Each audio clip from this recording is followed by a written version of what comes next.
안녕하세요. 저는 동국대 융합환경과학과에서 생태학을 연구하고 강의하고 있는 오충현입니다. 지금 이곳은 마포대교 상단에 있는 밤섬 생태체험관입니다. LG화학에서 조성을 해서 서울시에 기부를 했고요. 시민들을 위해서 개방이 된 공간입니다. 이곳이 국제적인 보호지역인 람사 습지로 지정이 되어 있는데 벌써 15년이라고 하는 시간이 지났지만 서울 시민 중에 이곳이 그런 국제적인 보호지역이라고 하는 내용들을 잘 모르고 계시거든요. 오늘은 저와 함께 AI가 답해주는 밤섬에 대한 내용이 어떤 게 참이고 어떤 게 거짓인지를 함께 살펴보는 시간을 가지도록 하겠습니다. 제미나이에게 밤섬의 유래와 흥미로운 사실들을 질문을 했는데요. 밤섬의 유래는 밤을 닮아서 밤율자에 섬도자를 써서 밤섬이다 라고 또는 율도라고 한다 라고 하는 이름을 붙였는데요. 이것은 사실입니다. 알밤처럼 생겼다 라고 하는 형태 때문에 밤섬이라고 하는 이름이 붙어 있었습니다. 이곳이 한때는 사람이 살던 곳이다 라고 하는 내용이 있는데요.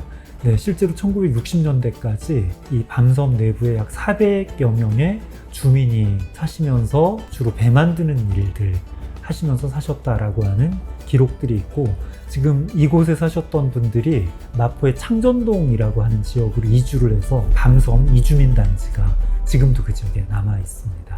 이제 AI에서 지금 밤섬의 흥미로운 사실 중에 1968년에 여의도 건설을 위해서 밤섬이 폭파되었다. 그리고 이제 그 흙을 가지고 여의도 윤중제라고 하는 뚝을 쌓았다라고 하는 기록이 있는데요. 이것도 맞는 사실이고요. 그런데 이제 68년에 완전히 한강 속으로 사라졌던 밤섬이 자연의 복원력에 따라 가지고 조금씩 계속 늘어나기 시작을 합니다. 1980년대가 되게 되면 밤섬이 지금과 같은 형태는 아닌데 모래톱 형태로 꽤 많은 면적이 이제 한강 위로 드러나기 시작을 하게 되고요. 80년대 말, 90년대부터는 거기에 이제 나무들이 자라기 시작을 해서 지금과 같은 밤섬의 모습을 갖추게 되었습니다. AI에서는 이야기를 안 해줬는데 원래 밤섬의 크기는 한 4.5헥타 정도, 초등학교 4개 정도 되는 크기였어요. 그런데 지금은 28개 정도로 과거 밤섬보다 한 7배 커져 있습니다. 우리가 보는 밤섬의 윗밤섬의 일부 지역만이 과거의 밤섬이었고요. 지금 현재도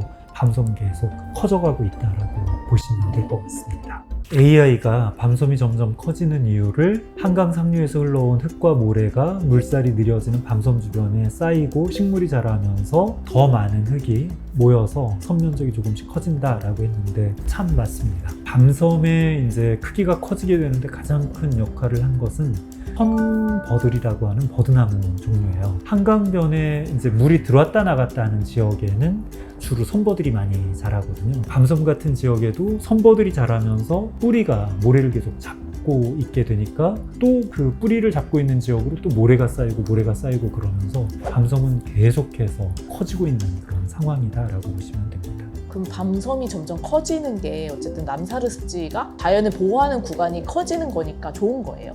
자연을 위해서는 밤섬이 커지는 상황이 좋을 수 있어요. 얕은 모래밭이 많아진다라고 하는 것은 거기서 산란을 하거나 먹이 활동을 하는 물고기들이 많이 오게 되는 거고, 그곳을 찾아오는 물새들이 많아지기 때문에 또 조류에 대한 다양성 같은 것도 높아지니까 자연환경 측면에서는 장점이 있습니다. 이제 한강에 노들섬, 세비섬도 있잖아요. 근데 왜 밤섬만 람사르 습지로 지정이 된 거예요? 이제 람사 습지로 지정을 받기 위해서는 몇 가지 요소가 있어야지 돼요. 이제 대표적으로 습지가 자연적으로 유지가 잘 되고 있는지, 두 번째는 해마다 찾아오는 물새죠. 철새들이 2만 마리 이상이 되어야지 됩니다. 그다음에 이제 한강이 직강화되기 시작하면서 물고기들이 산란, 알을 낳고자 하는 곳이 거의 없어져 버렸거든요. 그런데 밤섬은 상당히 많은 물고기들이 알을 낳을 수 있는 여지가 있는 곳이었습니다. 그러다 보니까 국제적인 기준에는 조금 부합하지는 않지만 1년에 약 14,000마리 정도 되는 물새들이 날아오는, 이제 세계적으로 볼 때도 습지로서의 가치가 높은 곳이다라고 인정을 받아가지고 람사 습지로 지정을 받게 되었습니다. 교수님은 밤섬이 람사르 습지로 지정될 때까지 거의 15년간 이 연구를 해오셨잖아요. 네. 교수님은 왜 유독 이 밤섬이 람사르 습지로 지정되는데 열심히셨던 건지, 그런 계기가 있었는지가 궁금합니다. 저는 이제 생태학 중에서도 도시 생태학이라고 하는 전공을 했거든요. 도시 내에 생물 다양성을 보존을 하고 물질이나 에너지를 순환 구조로 가져가는 그런 주제가 제가 관심을 가지는 주제인데, 서울에 이런 것에 딱 적합한 지역이 밤섬이라고 하는 지역이었어요. 그래서 이것을 알리고 보존하기 위해서 람사 습지 지정하는 것을 지원하게 되었습니다. 저도 밤섬에 대해서 관심이 많다 보니 AI한테 밤섬에 살고 있는 동물이나 식물이 어떤 것이 있는지 이미지로 그려달라고 했어요. 이런 그림이 나오더라고요. 생각보다 잘 그렸어요. 한 가지 아쉬운 점 또는 잘못된 점이 있다라 그러면 밤섬에는 너구리가 살지는 않습니다. 밤섬에 들어가고자 한다라 그러면 누가 헤엄을 쳐서 들어가야지 되는데요. 그러다 보니까 헤엄을 칠 수 있는 수달과 같은 동물들은 밤섬에 이주를 해서 살아가는데, 아직 너구리는 밤섬에 이주를 못하고 있는 상황이고요. 독특하게 헤엄을 치지는 않는데 족제비는 발자국이 발견이 됐어요. 어떻게 왔을까 되게 궁금했는데, 아마도 지금 그 밤섬 위로 서강대교가 지나가고 있거든요. 서강대교를 타고 족제비가 유입되지 않았을까라고 하는 생각을 하고 있습니다. 그림을 보면은 새도 되게 많아요. 특별히 이제 우리가 유념해서 볼 새는 흰뺨 검둥오리하고 민물 가마우스예요. 이 친구들은 원래는 겨울새인데요. 밤섬에 먹을 게 많다 보니까 아예 이제 밤섬에 사계절 눌러 앉아가지고 살아가는 텃새화된 친구들입니다. 사실 제가 밤섬을 처음 알게 된 거는 영화 김씨 표류기 네. 때문이었어요. 좀 영화에서는 정재영이 무인도에서 3개월 이상 살거든요. 실제로 이렇게 밤섬 무인도에서 먹고 마시고 하는 생활이 가능한지 좀 궁금한데 한번 AI한테 이걸 같이 물어볼까요? 밤섬에서 김씨 표류기처럼 살아남을 수 있을까요? 라고 질문을 했더니 살아남을 수 없을 겁니다 라고 답을 해주고요. 그 이후로 이제 첫 번째, 식수를 확보하기가 어렵다. 이제 두 번째로는 홍수나 침수 위험 때문에 장기간 살아남기가 쉽지 않을 것이다. 세 번째는 식량 자급이 현실적으로 어렵다. 마지막으로는 감시를 계속 사람들이 하기 때문에 몰입하는 것은 불가능하다라고 하는 의견을 주셨는데요. 제가 생각하기에 식수 확보와 관련해서는 조금만 생각을 해보면 이건 가능할 것 같습니다. 왜냐면 밤섬이 모래로 되어 있거든요. 이렇게 한강물을 바로 먹지 않고 모래 가운데를 파게 되면 모래에 의해서 여과가 된 깨끗한 한강물을 마실 수 있으니까 식수는 잘하면 해결을 할 수 있겠다. 다만 식량 자급이 문제입니다. 우리가 새끼를 밤섬에서 나는 풀이나 이걸 먹고 산다라고 하는 것은 거의 불가능에 가깝다고 했기 때문에 영화는 영화일 뿐이다. 네. 그래도 영화는 재밌습니다. 그 영화 때문에 밤섬이 더 많이 알려진 것 같습니다.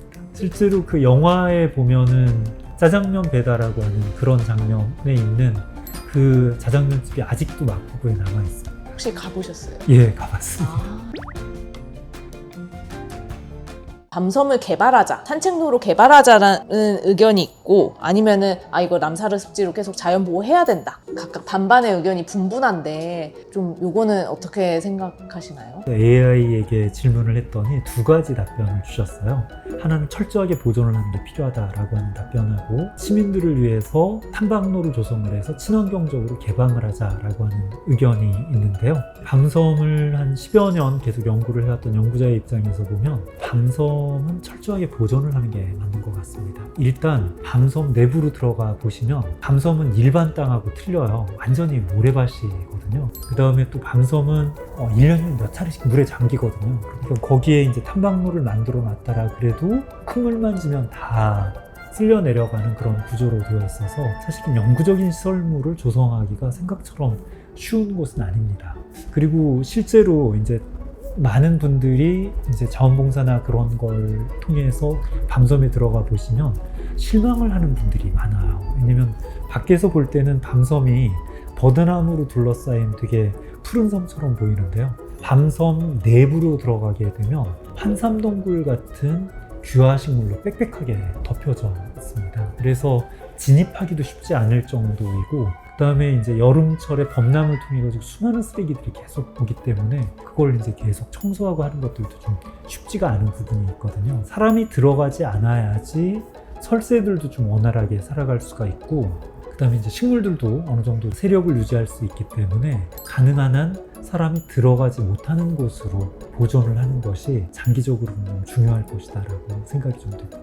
지금 우리가 있는 이 밤섬 생태체험센터나 서강대교 같은 데서 보시게 되면 밤섬을 가까이에서도 보실 수 있기 때문에 그런 공간을 한번 찾아와 보시면 좋을 것 같습니다. 생물다양성 보존을 위해서는 육지의 30%, 바다의 30% 정도는 사람이 손대지 않는 공간으로 남겨뒀으면 하는 것이 세계적인 약속입니다. 서울 같은 곳에서 보게 되면 대표적으로 밤섬과 같은 곳이 우리가 손대지 않고 남겨두는 곳이고, 그곳에 대해서는 정말 물새나 물고기나 곤충들이나 식물들에게 자유롭게 살 수 있도록 제공을 하는 그런 공간이기 때문에 이런 공간도 필요하구나 라고 하는 것을 학습하거나 또는 시민들에게 인식시키는데 밤섬이 어느 정도 좀 역할을 했으면 좋겠다라고 생각을 합니다.